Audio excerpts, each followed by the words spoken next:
Hello बच्चों, let's read the question first and the question says if summation r varying from 1 to n r raised to power 4 plus r square plus 1 upon r raised to power 4 plus r is equal to 675 upon 26, then n is equal to option A is 10, option B is 15, option C is 25 and option D is 20।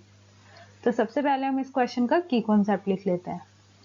तो इसका की concept क्या रहेगा, आपको इसमें factor बनाने होंगे r raise to power 4 plus R square plus 1 and इसके आपके टू फैक्टर्स बनेंगे। वो आपके पास होंगे R square plus R plus 1 and R square minus are plus 1 and आपको इसमें आर क्यूब प्लस 1 का फॉर्मूला भी लगाना है। वो आपके पास होता है R plus 1 into are square minus are plus 1। तो ये दोनों फॉर्मूले हम इसमें यूज करने वाले हैं एंड हमें इसमें ये दोनों फॉर्मूले यूज करने के बाद हम इसमें n की वैल्यू फाइंड करेंगे, then we will find n, right. अब हम इस क्वेश्चन के सॉल्यूशन पे चलते हैं। तो इसका सॉल्यूशन कैसे होगा, आपके पास क्या गिवन है, सबसे पहले हम अपनी वैल्यू को उठाएंगे r raise to power 4 plus R square plus 1 upon r raise to power 4 plus r। सबसे पहले हम इसे सिंप्लीफाई करेंगे।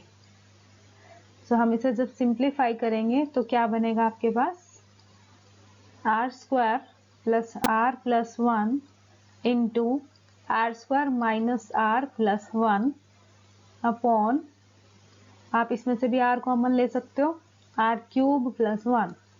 अब यहाँ पे भी आप फॉर्मूला लगाएंगे, सो बनेगा r square plus 1 into are square minus are plus 1 divide by a cube minus b cube वाला फॉर्मूला लगाएंगे, 1 को 1 का क्यूब लिख सकते हैं।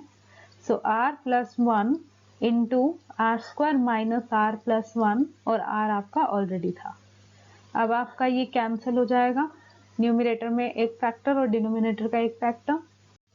सो आपके पास क्या बचेगा, r square plus 1 divide by r into r plus 1, right.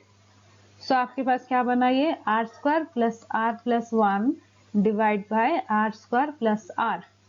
अब आपके पास जो डिग्री है, degree of numerator and denominator is same.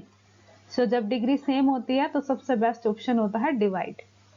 सो अब आप इसे डिवाइड कर देंगे। सो आर स्क्वायर प्लस 1 को आर स्क्वायर प्लस आर से डिवाइड करेंगे। सो ये आपका 1 पे जाएगा, R square plus R, sign change करेंगे, ये आपका कैंसिल हो जाएगा, रिमाइंडर आपका 1 रहेगा।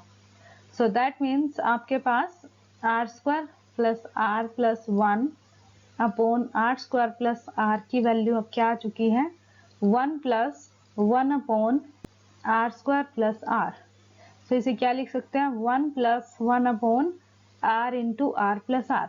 फर्दर इसे भी हम सॉल्व करेंगे, तो इसे फर्दर हम सॉल्व करेंगे। फर्दर सॉल्व करने के बाद 1 upon 1 by R minus 1 by R plus 1 बनेगा। सो ये आपकी nth टर्म होगी, राइट। अब हमें इसमें लगाना है सम ऑफ n टर्म्स का फॉर्मूला। तो सम ऑफ n टर्म्स का क्या होगा, Sn, जो आपके पास होगा T1 plus T2 plus T3 plus up to so on plus Tn। So T1, T2, T3 आप फर्स्ट इक्वेशन से निकाल सकते हैं। सो फ्रॉम इक्वेशन 1 आप जब n की वैल्यू को 1 पुट करेंगे तो आपको T1 की वैल्यू मिलेगी। जब आप r के प्लेस पे 1 पुट करेंगे सो 1 प्लस, इसे आप nth टर्म भी लिख सकते हैं या rth टर्म भी लिख सकते हैं। r की फॉर्म में है तो आप इसे rth टर्म लिख सकते हैं।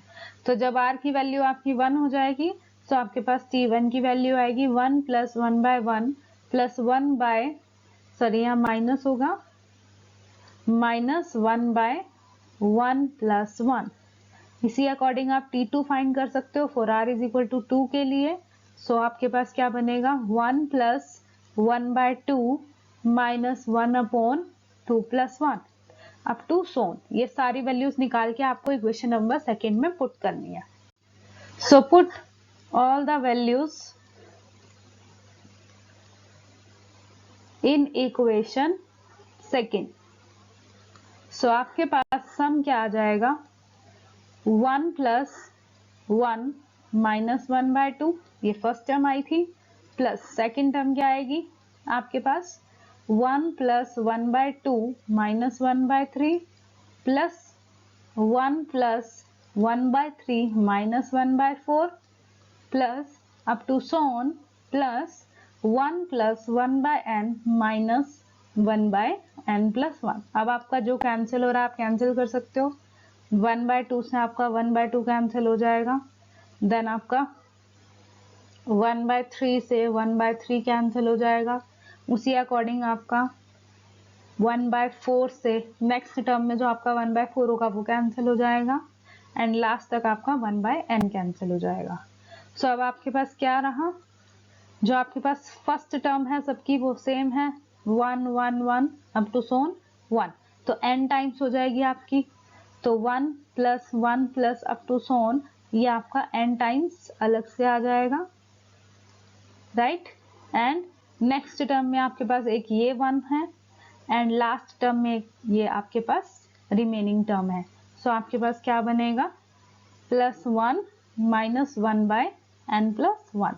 जब आप 1 को n टाइम्स ऐड करेंगे तो आपके पास n बनेगा, तो आपके पास आ जाएगा n plus 1 minus 1/n plus 1, right. And ये कंप्लीट जो सम है आपको क्वेश्चन में गिवन है कि जो Sn है वो किसके इक्वल है, 675/26 के इक्वल है। दैट मीन्स ये पूरी वैल्यू जो आपके पास आई है 675/26 के इक्वल हो जाएगी, राइट। सो अब हम इसे इक्वल रख देंगे, तो हमारे पास क्या आ जाएगा 1 plus n minus 1/n plus 1 is equal to 675 divide by 26।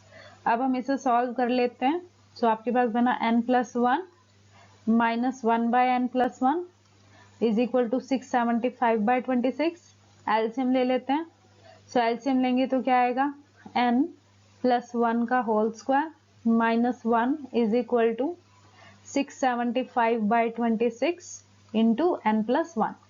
तो फर्दर इसे सॉल्व करेंगे, ये बनेगा n square plus 2n plus 1 minus 1 is equal to 675/26 into n plus 1। ये आपका 1 से 1 कैंसिल हो जाएगा, इक्वेशन आपके पास बनेगी 26n स्क्वायर, एंड जब हम n वाली टर्म्स को कंबाइन करेंगे तो 623n minus 675 is equal to 0। अब हम इसके फैक्टर बना सकते हैं, फैक्टर आपके बनेंगे n minus 25 and 26n minus 27 equal to 0। यहाँ से आपको n की 2 वैल्यूज मिलेंगी, फर्स्ट आपके पास आएगी 25 एंड सेकेंड आएगी आपके पास 27/26। n is the number of term, so 27/26 is in fraction, so 27/26 जो n की वैल्यू है वो आपकी नेग्लेक्ट हो जाएगी, ये नेग्लेक्ट हो जाएगी क्योंकि आपकी जो नंबर ऑफ टर्म है वो फ्रैक्शन में नहीं हो सकती। सो फाइनल आपके पास जो रिजल्ट आएगा वो क्या आएगा, n इज इक्वल टू 25। आपको n की वैल्यू ही फाइंड करनी थी, तो n की वैल्यू आ गई 25। ऑप्शन नंबर सी आपका करेक्ट हो जाएगा।